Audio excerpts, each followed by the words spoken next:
আজকে সকালে তাড়াতাড়ি আমার ঘুম ভেঙে গেল। ফোনটা অন করে দেখলাম 5:27 বাজে। তাই ফটাফট মুখ ধুয়ে জামা প্যান্ট পরে নিলাম। তাই ফটাফট রেডি হয়ে বেরিয়ে পড়লাম ক্লাবের দিকে। এদিকে আমাদের ভূতনাথ মন্দিরে যাওয়া প্ল্যান হয়েছে। ক্লাবে এসে দেখছি ক্লাবের দরজা বন্ধ।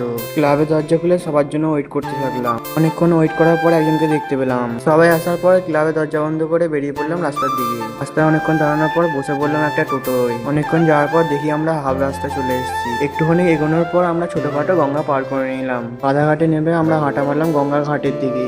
গঙ্গার ঘাটে এসে ফটাফট টিকিট কেটে লঞ্চ ধরার জন্য বেরিয়ে পড়লাম। ঘাটে আসার আগেই দেখছি লঞ্চ ছেড়ে দিয়েছে। তাই একটু দাঁড়িয়ে ওয়েট করতে থাকলাম অন্য লঞ্চের জন্য। ফাইনালি আমরা লঞ্চে উঠে পড়লাম। লঞ্চে উঠে খুব মজা করলাম। এটা হচ্ছে নতুন মন্দির। ভূতনাথ থেকে ঘুরে এসে এখানে যাবো। ফাইনালি লঞ্চ ঘাটের সামনে চলে এলাম। লঞ্চ থেকে নেমে আস্তে আস্তে হাঁটা মারলাম মন্দিরের দিকে। শ্রাবণ মাসে ফার্স্ট সোমবার ভালোই ভিড় হয়েছে মন্দিরে। তাই ফটাফট ফুল মিষ্টি কিনে পুজো দিয়ে দিলাম। মন্দির থেকে বেরিয়ে একটা ভোলে বাবা ডামরু কিনে নিলাম। তারপর ওখান থেকে বেরিয়ে একটা জায়গায় দাঁড়িয়ে চা খেয়ে নিলাম। চা খাওয়ার পর গঙ্গার পাড়ে একটু বসে বেরিয়ে পড়লাম লঞ্চ ঘাটের দিকে।